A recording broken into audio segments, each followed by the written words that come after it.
Hello, it's a lovely sunny 3 o'clock at Begbrook and I'm going to read one of my favourite books called Leaf by Sandra Dieckmann. I hope you enjoy it and I hope you're having a lovely day in the sun at home.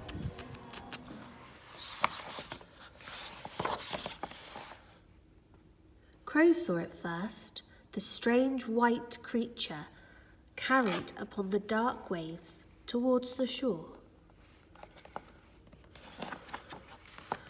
It was unlike anything the animals of the wild wood had seen before. It made its home in the old overgrown cave on the hill. No one had ever lived there for as long as they could remember, and no one dared approach now.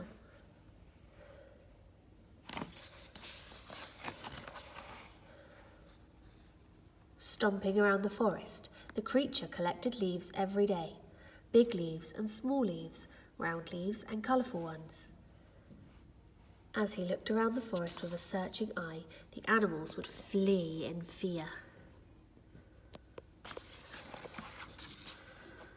They named him Leaf, not only after the creature's odd habit, but because they wanted him to leave.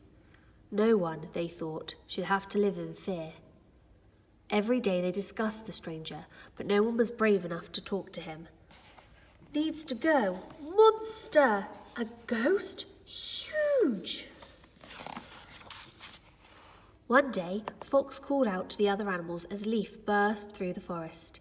He ran very fast and was covered in hundreds of beautiful leaves. They had never seen anything like it. With a giant roar, Leaf leapt off the edge of the hill and flew, for a moment at least, before tumbling down into the lake.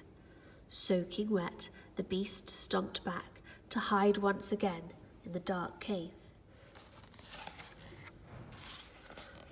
A meeting was called to decide what to do about this strange situation. The crows suggested talking to him.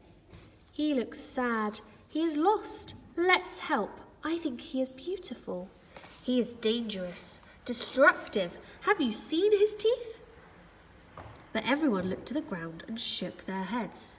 So they decided nothing, only that they didn't agree. A few days passed and Leaf burst out of the cave again. This time he didn't stop running at the hill, but ran all the way through the wildwood to the edge of the great cliff. He jumped off and flew. Oh no. The sea spat him out just like the day he arrived, only now the clever crows decided it was time to talk to the very sad and lonely Leaf. They let him speak, and at last they all listened. Leaf told them how he had drifted over from far across the sea where the ice was melting. After all, he was only a polar bear wanting to go back to his family. Just someone who wished he could fly back home. How silly they had all been for not taking him out, talking to him sooner. And so it was decided. The crows would help Leaf and fly him home.